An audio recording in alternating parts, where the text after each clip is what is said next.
How do you know what's in your heart? Especially what's deep in your heart. Matthew chapter 12, verse 34. He says, out of the abundance of the heart, the mouth speaks. So one of the things you can look at, one of the things you can pay attention to, is what comes out of your mouth on a regular basis. Because what's deep in your heart will find its way to your mouth. Which is why a man of understanding has to draw it out. So how does the man of understanding draw out what's in your heart? Asking questions. Now listen. The fastest growing minds on the planet are children. Much faster than college students, much faster than grown adults, much faster than teenagers. The fastest growing minds on the planet are children. Do you know why? They don't mind asking questions. To a child, there is no dumb question. There's just questions. Why is the sky blue? Why is the water wet? Why does that cloud look like Pawpaw? They just ask questions. But because they're asking questions, they're getting answers and they're growing. But let me help you with something. You can ask questions and it'll get you answers. But you can ask the right question and it will change your destiny. Come on. What we need is better questions. What we need is deeper questions. What's very strange to me, it would be really cool if I could find one or two questions that helped us with every person get there. But what I have found, I've been doing this now for about 5 years, been life coaching and helping people do these things, and I've been finding that it is not the same question ever. It's a different question for a different person that makes the light come on. But the reason for that is you're unique. Yeah.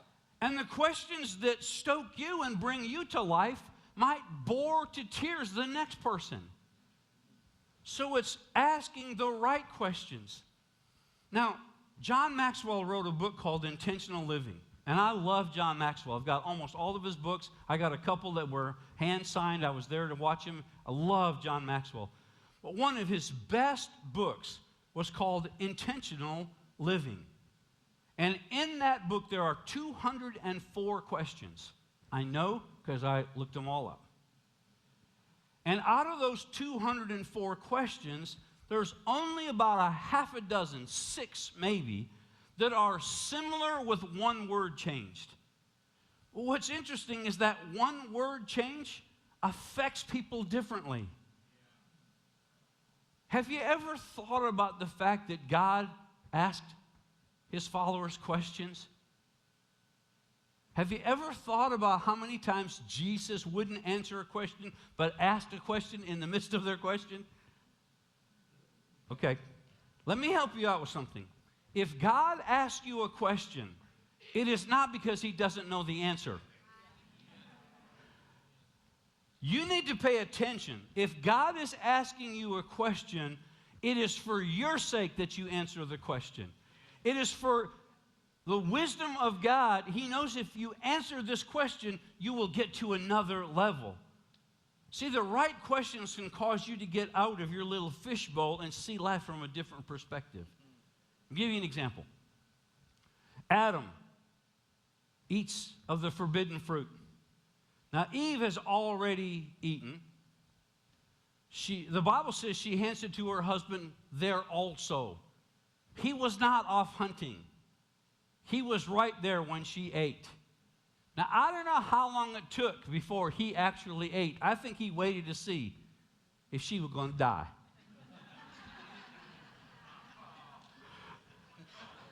And when she didn't, he ate. And then God comes to deal with him. And listen to what God says. Adam, where are you? Now, it wasn't because he was camouflaged and God couldn't see him. He asked the question because Adam had to see, this is dumb. I'm hiding from God in a bush. That's dumb to the 10th power. The question was meant to raise his level of view, to see life differently, to grasp this concept, I'm hiding from God. I hid from you because I was naked. Next question.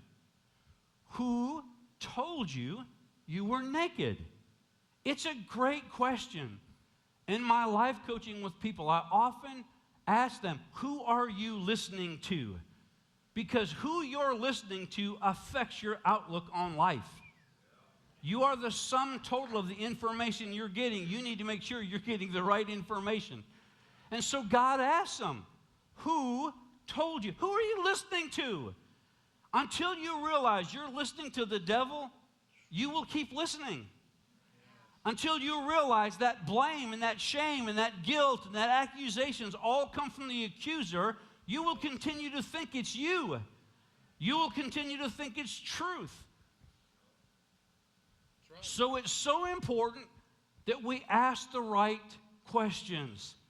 I want to help you find your seat on the bus. I want to help you discover what's on the inside of you, the true you that's on the inside. And the way we do that is by asking the right questions. You see, if you haven't found your seat on the bus yet, it's because you haven't been asked the right question. We are notorious for asking the same question over and over and over again. We're like children. Daddy, can I have that third donut? No. Daddy, can I have that third donut? Daddy, can I have... You don't answer because you've already answered the question. That look... Some of y'all, bless your heart, why isn't God answering? Because you're still asking for the donut. The answer is no. I'm preaching good.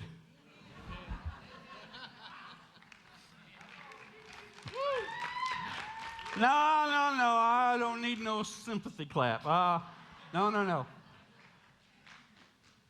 If you haven't found the answer yet, there's a lot of reasons for that. I don't want to make it oversimplified, but we got to change our question. If the question we're asking isn't getting us where we need to go, then we need to seek a different question. Yes. We need to think in our mind, I've been asking this, maybe I need to ask something else. That's how you hear what's in your heart. When I counsel, we call it pastoring for years. Now we call it life coaching and get paid for it. It's really kind of a cool deal. When I'm talking to people, I'm asking questions because what I know is as I'm asking questions, what's in their heart starts coming out. And I'm actually pretty good at it, but it's because I don't have all the answers. I'm actually listening more than I'm talking. Because I need to hear the running thread. Like there's some questions that I ask people that they can't get it at first. Something like, what's your favorite books? Write down your top 5 favorite books. But then the next question is this. Why? Why are those your top favorite books? What's the running theme in those books? Because there is a running theme. You might not see it right away, but if you have eyes to see, there's a reason those 5 books speak to your heart. They speak to something on the inside of you that's drawn to that. What's your favorite movies? And why? My favorite movies have to do with relationships. I love The Last Samurai. I love Dances with Wolves Because it's about people who were told, these people are like this. And then they got with those people and they found out they weren't anything like they were told. And they end up being friends. And I'm thinking, that's the gospel. That's the gospel. And I'm all about relationships. I do not know how to manage people. I think you manage time. I think you should manage money. But I think people want to be set free to their calling. Yes.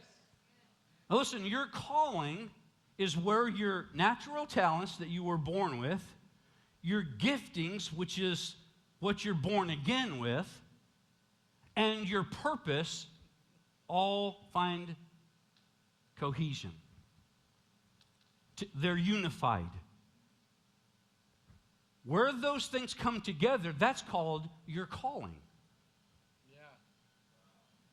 And so we've got to ask ourselves why these things speak to us. I begin to ask myself, why do those movies speak to me? Because I love building relationships. I don't know how to manage people. All I know is how to build a relationship and see what's on the inside and help call that out. Here's what I believe. Oh, you guys got to listen faster. I believe everybody's a can with no label. You women, have you ever gone to the grocery store and they got the cans with no label for like 10 cents or something? Because you don't know what's in it, right? You pick it up and you go, choo, choo, choo, choo. Could be fruit cocktail. Could be hominy. Or something worse, if there is such a thing. You don't know what it is. What do you have to do? You have to open it up. If you open it up and see what's on the inside, then you can use it for what it was designed for. What we're actually trying to do, because all of you are a can with no label. Now listen, it doesn't matter what you label the can. If you label the can corn, does it make it corn? That's not enough of you. This is not a trick question. If you have a can, you don't know what's in it, and I love fruit cocktail. So if I write fruit cocktail on it, does it make it that? So why do we take somebody who's excited about Jesus and they're young and kind of crazy and call him a youth pastor? Come on. When I got saved, I loved Jesus and I was turned on and I was wound up like a $3 watch. So I obviously had to be a youth pastor. I almost killed them. And they certainly almost killed me. But see, the church I was at the time had a need. They had a can with no label, so what did they do? They wrote on the can what they needed. How stupid is that? What I want to do is help you see what's on the inside of your can. We do that by asking questions. We do that by finding out what drives you. Who's your heroes in life? Who do you look up to, past, present? Who do you look up to? Write that down. The next question is, why? There's a reason. There's something about those individuals that is touching something in your heart. And if we ask the right questions long enough, we will begin to narrow a 32-lane highway maybe into 4 lanes and maybe actually into 2 lanes where we're starting out in the right place. Nobody asked me what I enjoyed doing when I was a kid. They said, you're terrible at that, so you need to get better at it. I never got better at math. They made calculators for me.